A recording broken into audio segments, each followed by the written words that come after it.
Bonjour, c'est l'heure de vie de couleur. Alors notre semaine du 11 au 17 octobre, que nous réserve-t-elle? Je vais vous montrer. Nous avons les couleurs de la maturité. Dans le jeu de cartes, se connaître par les couleurs.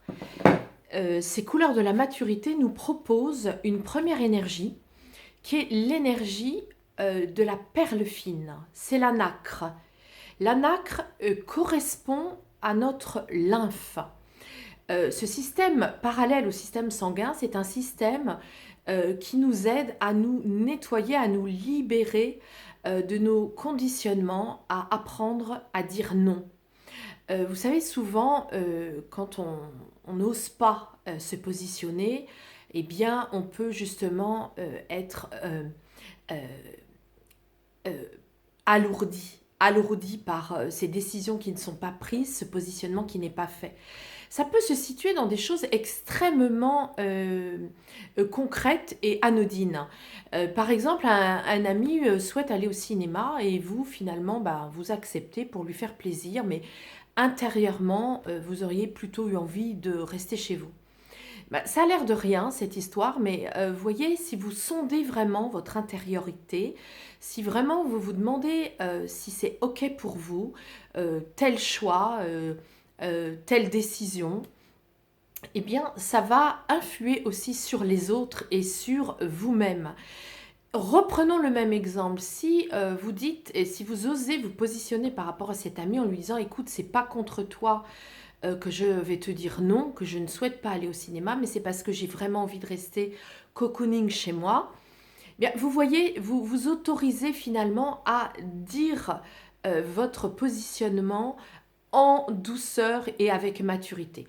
C'est ce qu'elle vient nous dire, cette carte. Cette énergie de la nacre vient nous dire que ça n'est pas parce que vous allez oser dire non à l'autre que vous allez le faire de manière agressive, et vous pouvez le faire justement en montrant à quel point c'est important de vous respecter intérieurement.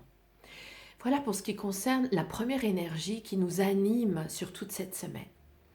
La deuxième énergie, vous voyez, elle est très mature également, elle est cornaline. Nous sommes dans les belles énergies de la famille, de la maturité. Alors cette deuxième énergie, elle ressemble à du orange, mais voyez par rapport à ce orange qui est sur ma veste, c'est un orange qui a grandi, c'est un orange qui a maturé, c'est-à-dire qu'il est capable, cette cornaline vient nous dire que nous sommes capables dans notre vie de poser des rituels de douceur, des rituels qui vont nous convenir. Alors là aussi, c'est très subtil parce que nous sommes dans les couleurs de la subtilité. Ça va venir par exemple nous chercher sur peut-être mettre une lumière plus tamisée chez nous, ou peut-être manger moins vite, mettre de la douceur dans nos rituels, enlever les chaussures, marcher pieds nus, mais aussi ça peut être des contrats, décider de voir que les contrats ne sont pas adaptés, ne sont pas ajustés avec votre vie, des plannings, des horaires qui sont trop contraignants, où vous êtes obligé de vous lever très très tôt, finalement ça vous convient plus tout ça. Vous voyez, donc là on est dans, ça n'est pas conscient parce que c'est sur du velours, et là on est dans l'étoile de lin, la toile de lin, son unité, on est en travail, une partie de nous est consciente de se positionner, une partie ne l'est pas. Donc ces tissus différents dans ce jeu de cartes sont expliqués, hein, ils sont expliqués dans le livret, et ils ont une incidence puisqu'ils viennent nous donner, en plus de la couleur, une indication systémique, c'est-à-dire une indication au niveau de la profondeur de la lecture de la carte, de l'interprétation, puisqu'il y a une interprétation velours où on ne va pas être conscient du tout, une interprétation lin où on va être semi-conscient, et l'interprétation soi où là on est libéré, on est totalement conscient.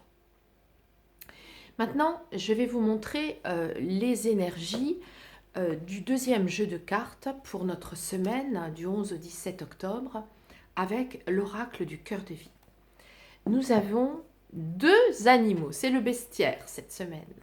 Un bestiaire à plumes. Alors, que vient nous dire cet oracle? Il vient déjà, par cette première carte, nous indiquer que nous avons une vue panoramique de notre vie. Et nous sommes vraiment invités à faire attention à ça. C'est un peu, au niveau de la métaphore, c'est un peu comme si nous sortions de notre véhicule, de notre voiture, pour ne pas nous cantonner à la vue du rétroviseur. Donc nous allons décider finalement de faire le tour de notre habitacle pour se dire, voilà, moi je prends de la hauteur, ou je prends de l'amplitude, et je veux regarder comme cette chouette, je veux regarder, je veux avoir une vue panoramique de ce qui se passe pour moi dans ma vie. Donc évidemment, ça va toucher tous les domaines de votre vie. Mais ne pas rester finalement focusé sur les détails et de voir que si certaines choses ne vous conviennent pas, eh bien, prenez de la hauteur et dites-vous bien que ça ne sera que pour un certain temps.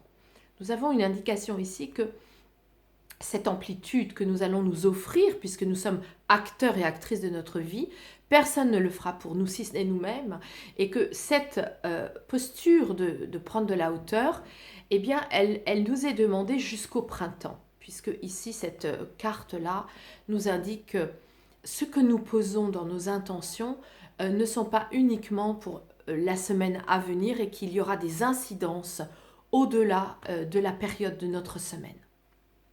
Voilà, de jolies couleurs, de jolis messages. Je vous réunis les deux oracles pour faire une synthèse. Osons dire non, osons nous positionner dans notre vie avec diplomatie et maturité pour constater que certains de nos rituels ne nous conviennent plus. Et regardons, prenons de la hauteur pour pouvoir justement y mettre des intentions d'élargissement jusqu'au printemps. Voilà.